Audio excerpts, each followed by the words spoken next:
Well, welcome to Your City at Work. I'm your host, Tom Loucks, Communications Director. Thanks for joining me.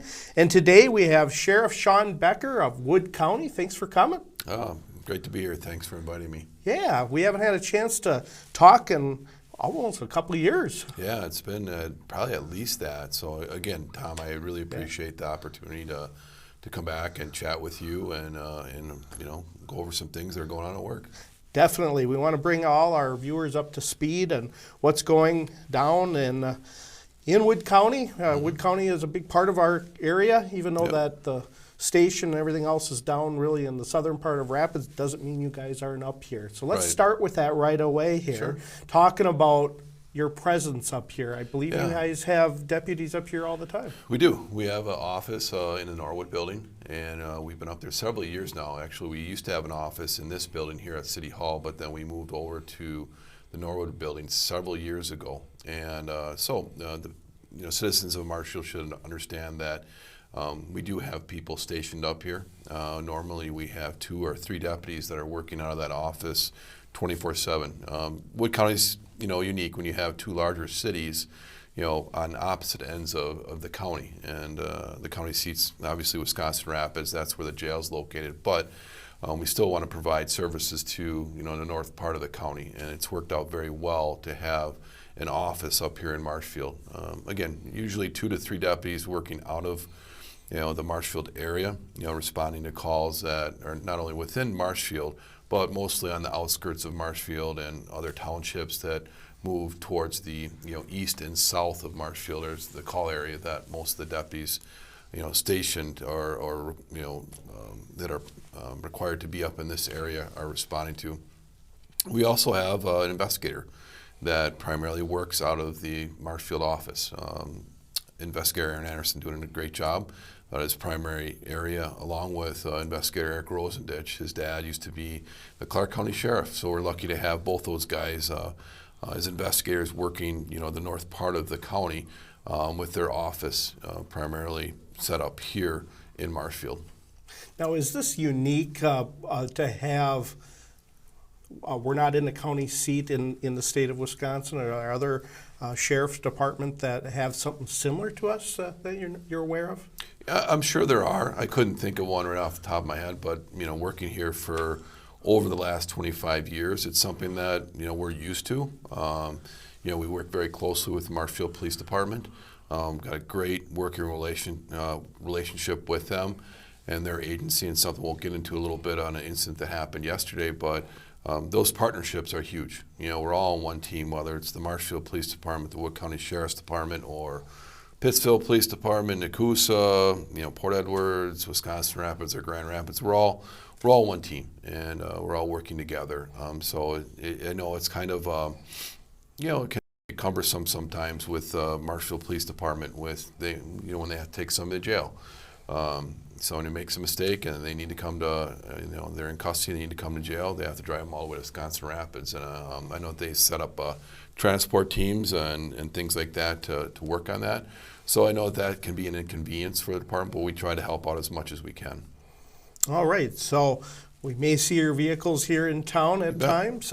Generally, you're on the outskirts, but you will come in to town, and let's talk about yesterday. Today, if people want to know when they're watching, if they're watching 2 weeks from now or not of this discussion, it is Thursday the 28th. And yesterday on the 27th around 4:30 p.m. you were involved.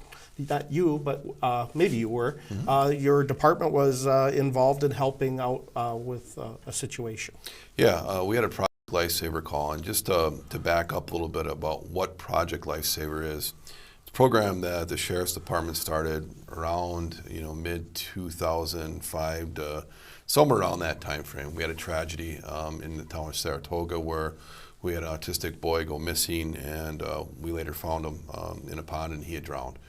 And that got us to take a look at some programs out there where people in need, whether they're autistic or whatever reason, if they fit for this program, we wanted to do something to make them safer, help those families out, to make sure if a loved one does go missing, we can locate them a lot faster.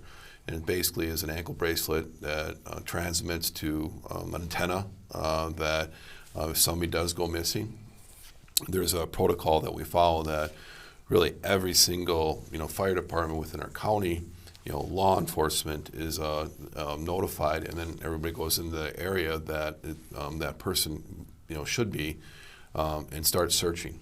So, and it's happened periodically with this program where we'll get dispatched to an area where somebody went missing, but normally, within minutes, that person is located or that child is located. Yesterday, a 12-year-old female went missing in the south part of the city of Marshfield, and we had a big law enforcement, fire and EMS response getting to this area. I got it up in the area about a half hour or so after the call went out, and we had law enforcement from Marshfield, the sheriff's department, Wisconsin Rapids area, Wood County Rescue, Marshfield Fire Department.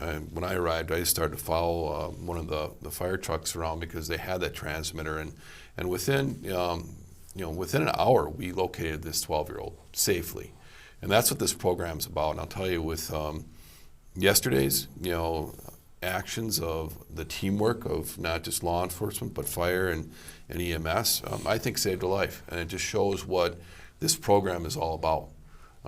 Here you had somebody go missing, the parents called us immediately, and then you have that response of getting people out immediately. I know both of our deputies that were assigned up to the area got over to the park where this person was last seen, and getting information out. Protocol is being followed, a command post was being set up.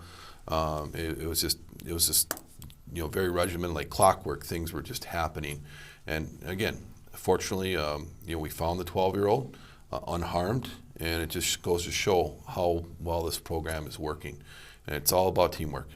Like I said, you had people responding from all over the county, and if citizens were out in the area when this was all going on, you would have seen it. You'd have seen, fire, EMS, law enforcement, all over. And then once we located her, it was just, you had everybody there.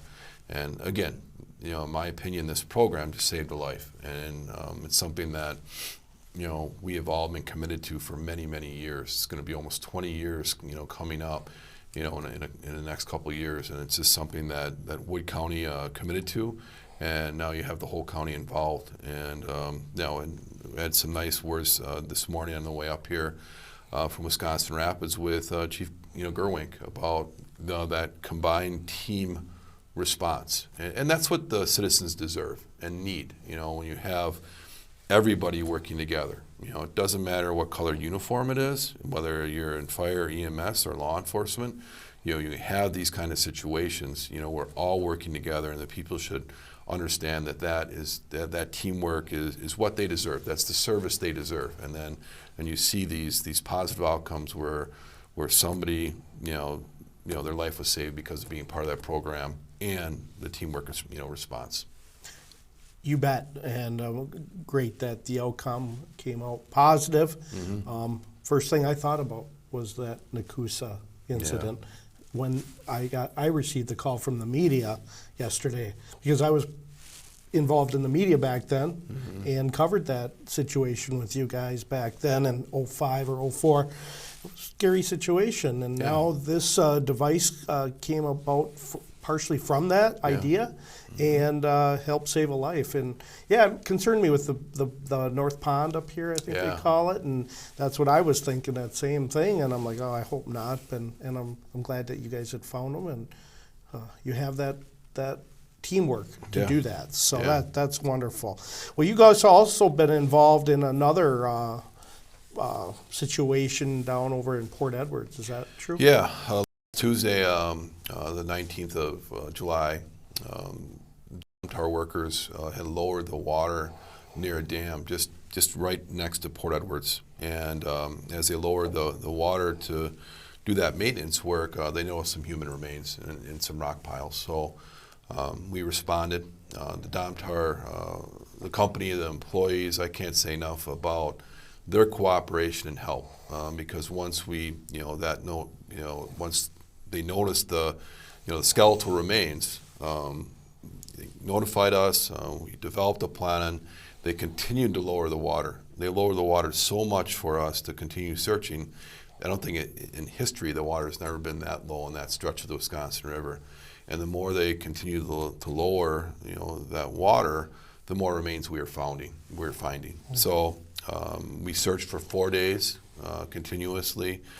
Can't thank not only our staff and Lieutenant Scott Goldberg, who oversees all of our investigators, but the assistance from the Marshfield Police Department, Wisconsin Rapids Police Department, Grand Rapids Police Department, DCI, all sent detectives or investigators to continually help us. I mean, the conditions, they were really nice weather conditions, but you can imagine you're out in the middle of the river as it's drawn down, and you're it's really warm, so we had to rotate people in and out, and then the Wisconsin Rapids Fire Department, borrowed us a boat so we could get out to the area safely, and just, another a thing on teamwork, not only with, our realm of law enforcement officers, but, fire department and Domtar, they didn't have to lower the water there. The DNR said, hey, that's up to them. We have no issue with it. And then again, the more they lower it, the more we found.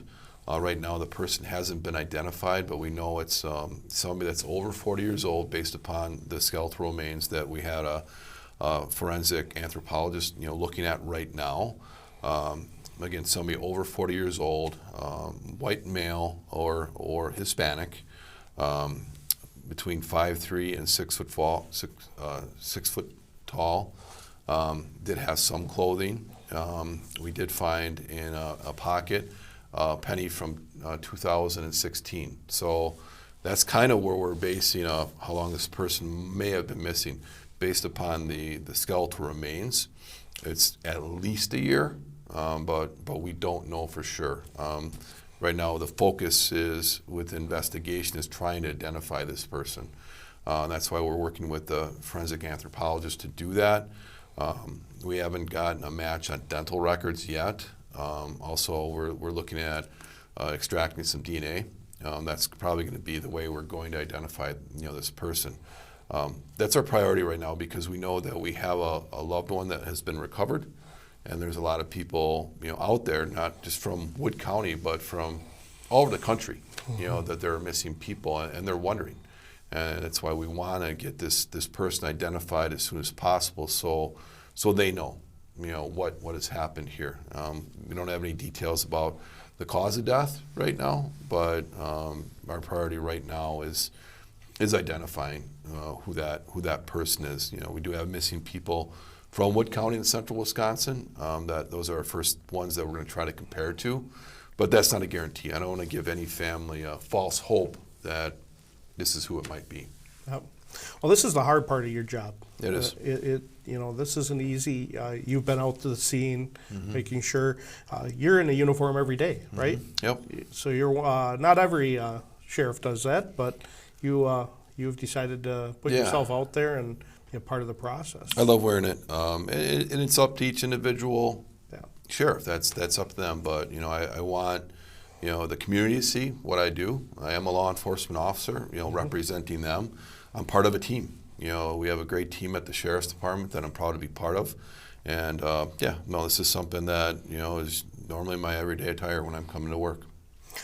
Did you guys use your K-9 out there at that scene? No, thank you for bringing that up. We don't have cadaver dogs. All right, so we branch out to volunteer groups that have the training and certification to come out and help us with those situations. And we branched out to a couple of them. One, a group out of the Minnesota area that really good, and then another one that was centrally located in Wisconsin. I looked at the opportunity of getting at least a couple of them there. They brought many dogs, and they helped us search that area. They were well aware of, hey, we found human remains. They're skeletal. We let them know, but they weren't all in one location. They were kind of spread out. And, we need help with that, searching the riverbanks, searching the specific area that we were finding stuff. But it wasn't an easy area to search. When you look at, rock formations, have one here and then another one over here, and then you have, the currents going, around it. We had to make sure the public was aware of what was going on, number one, because, we were there, and number two, it was dangerous to be in there. It was dangerous for us to just bring, a small boat, to and from, the rock formation, the rock piles that we found the remains in. And the public was really good. We didn't have any issues with people, trying to look in and see what we were doing. And like I said, we spent 4 days out there, working on, finding, and recovering human remains from one person. All right. Well, we'll follow up or hear about it, but we'll follow up next time you come by and see if there's any change or updates that you can provide us at that time, and we'll go from there. Yeah. You want to talk about the jail and where that's going? Because I don't know if a lot of people know. Yeah, I'll tell you, shortly after being elected sheriff, that was a conversation, about almost 4 years ago, talking with county board members like, hey, what are some things that we should be focusing on? And the jail was brought up, and I'm like, all right, let's take a look at it. I know what we were spending to house, inmates out of county, a lot of money. Right now it's about $1.4 million a year to house 90 people out of county. Wapaka County has 75. Adams County right now has 15. They used to have 25, but our inmate population did dip a little bit due to COVID. We changed some restrictions. I don't want people to think our jail's closed, but there was some little bit of a change in that time frame. So Adams County was gracious enough to work with us to lower that inmate or that contract amount of inmates. But no, going through this whole process, I'm really proud to say our county board did an outstanding job looking at this. I mean, nobody wants to spend, $58+ million on a project or a jail, but you have to look at it, the need. And when the need far exceeds the expenses that we're paying, not only for out-of-county housing, which again is a ton of money, but you look at the facility itself, and our facility was built in the 50s, added on in the 80s. It's a linear style jail. It's unsafe. It's unsafe for our staff. It's unsafe for the inmates. And then you look at other needs that we have made priorities, and that's the inmate programming, the space to provide, counseling, services that come in, church, all those things that we're committed to do to try to assist people to get better. I mean, they're going to do their time. People, when they make mistakes, they're going to do their time. But if we can give them opportunities to work on, whether it's an addiction issue, whether it's just a financial issue, something, we're going to provide that opportunity and they can take it.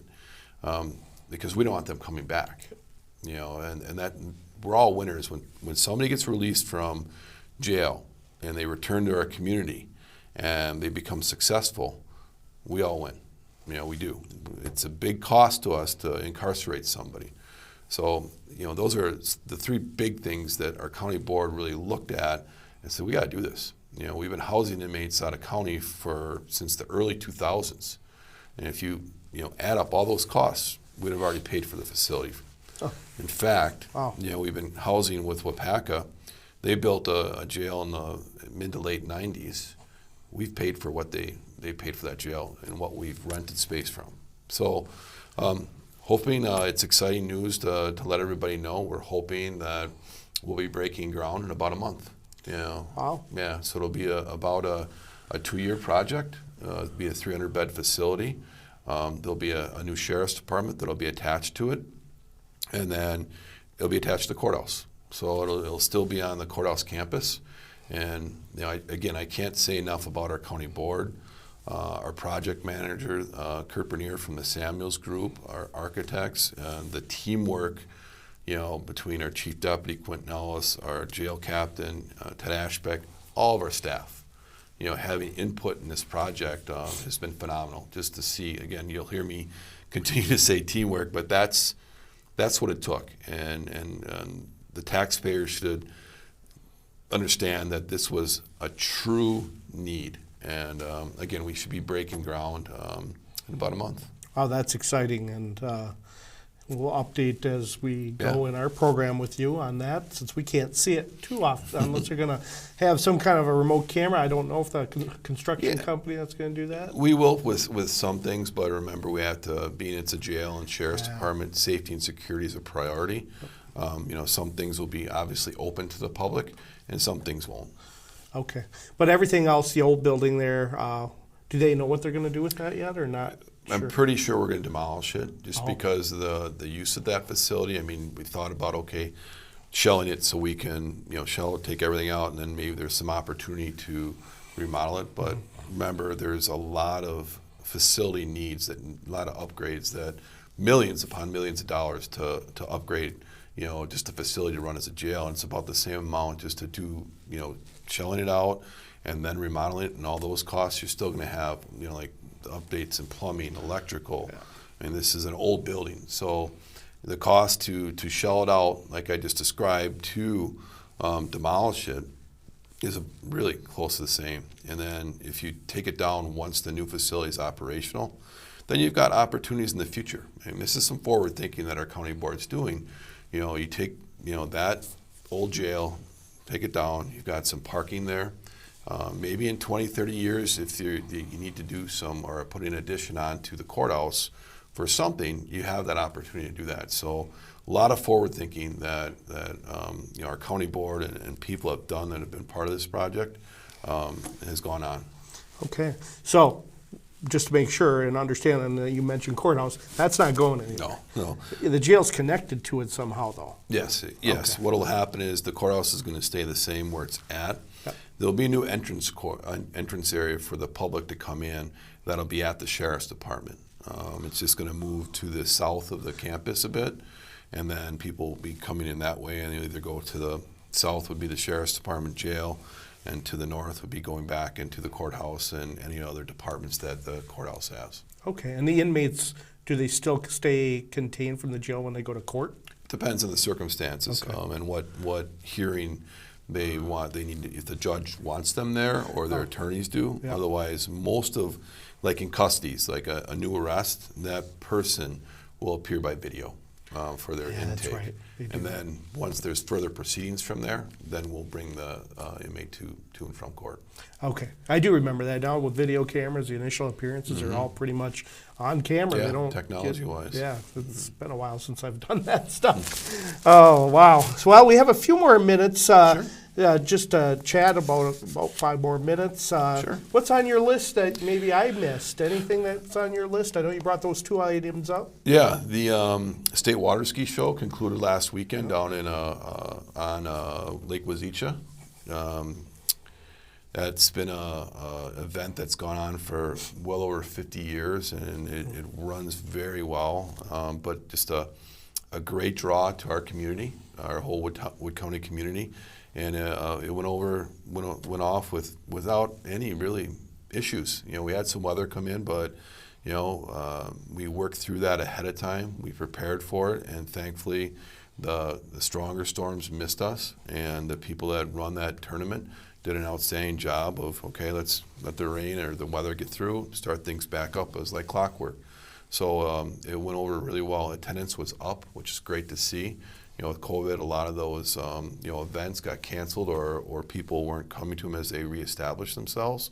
But this one, a lot of things were up as far as attendance, food sales, clothing sales. So it was a great event, great fundraiser for our local teams, mainly the aqua skiers, who have been part of the this event since it started. Proud to be part of that team for about 7 years. My daughter is still on the team, Jordan. So it's great to see her ski and all the other teammates out there and all the other teams that come up, and commit to this tournament, from Janesville, Madison, Milwaukee area. And there's so many water ski teams and clubs in the state. I think there's more in Wisconsin than in other state, which is just astonishing. You'd think Florida has it covered, but I believe Wisconsin has more water skiing teams than any other state in the country. Yeah, and I always go by from Minnesota, and I don't know why Lake Pepin they call that I believe the birth of water skiing for some reason. I don't know how true that is, but maybe it is. It could be. I don't know. It's on the Mississippi River. Yeah, they got River. some teams over there, so I shouldn't count out Minnesota with the no. How many lakes? 1,000? 10,000. 10,000. Yeah, it's on their plates, or it used to be. Yeah. I guess I had one question on you do budget stuff. Is that coming up? Yeah, it's going on right now. Our chief deputy, Quentin Ellis, and then previous to that, Rang Doris, both of them outstanding money managers. They get involved with the budget right around this time frame. And then we sit down and we talk about, hey, what are our needs? What direction we want to be fiscally responsible to the taxpayers? But that's happening right now. Quinn's pretty busy. Yeah. but he does an outstanding job, and we'll sit down as we move forward. We'll put our budget together. It really is pretty similar from year to year. There might be an increase with like wages, which Sure. the county board understands that when every year wages do go up, and our deputy sheriffs, they do have an association that they bargain for wages, and we agree to something and find some common ground, and we move forward. But there are some increases that here and there, but overall our budget's pretty consistent. And again, Quentin's done an outstanding job. He still calls Randy once in a while. Oh. Because, Yep. Randy did it Yeah. so many years Yep. and did an awesome job too, and he's learned from the best. But yeah, that's what's going on right now for us, so we should have that squared away probably within about a month. That goes to the county board as Right. well Yep. later on, and Yep, they for decide approval. where it goes and approval. One of those guys may have to come and answer questions from the county board if needed. Is gas prices caused any issues Yeah, with you guys? it has, but we still have a service that we have to Yeah. provide. So, that definitely wasn't what we prepared for. We do an estimate, but the jump, it's like, okay, and now it's starting to come down, those prices. So hopefully as we move forward through this budget year, that price will come down. But here, we know it. Our county board knows it. We're not going to stop our service because of those prices increasing. We have a duty and a responsibility to the citizens of Wood County, and we're going to continue to do what we are throughout. And for me, it's just being upfront and honest with our county board. Like, hey, they're aware of the prices. It's not just hitting our department. It's hitting all of our highway department, everybody that is out there that are that we're mobile. And we don't have any electric cars. Not yet, at Not least. yet, anyway. Yeah. So, but no, but we're being fiscally responsible, but we are still providing the necessary services to our citizens. All right. Well, next time you come, we'll talk about a few other things that are happening, update everybody on what we talked about today on the two incidents that happened, or not the two, but the one, I should say. Yeah. Hopefully the other one's been already resolved, Yep. Which is good, and hopefully that doesn't happen again. Yeah. It's always a hard piece to deal with in what you do. But I wanted to talk to you next time about what it takes to be a deputy, and if you're looking for deputies, Sure. What do you look for, and if someone's interested in getting involved in law enforcement, where do they go? Yeah. I thought we'd bring that up next time. You can kind of lead me to that. I know Midstate has stuff, but we could talk about that. So Sounds we'll good. prepare about that, and then whatever else is up, if there's any dates that we have to talk about, it'll be August. I know you're on the ballot because Yep. your position is elected. Correct. And you're going to be on the primary ballot as well as the general election. Correct. And primary is just it'll be weeks here away. before you come back. Yeah. So, but you're running unopposed? Unopposed, yeah, Unopposed. correct. So then we can kind of talk about maybe some of your plans coming Sure. up in 2023 and beyond. Your goals that you want to do another 4 years. That's right. It's 4 years. Yep. For It your goes so term. fast. It does. Yeah, because the last Seems like yesterday we were campaigning. Yeah, and I interviewed you, I think, yeah. in the Rapids studio when I worked there. So, well, glad to have you back. I look forward to talking to you every month and Yep. learning more about what's happening in Wood County. And thanks again for coming. Absolutely, anytime. All right. I want to thank our viewers for coming and joining us on Your City at Work. I'm Tom Loucks, and again, thanks for Sheriff Becker for coming by, and we'll see him in about a month.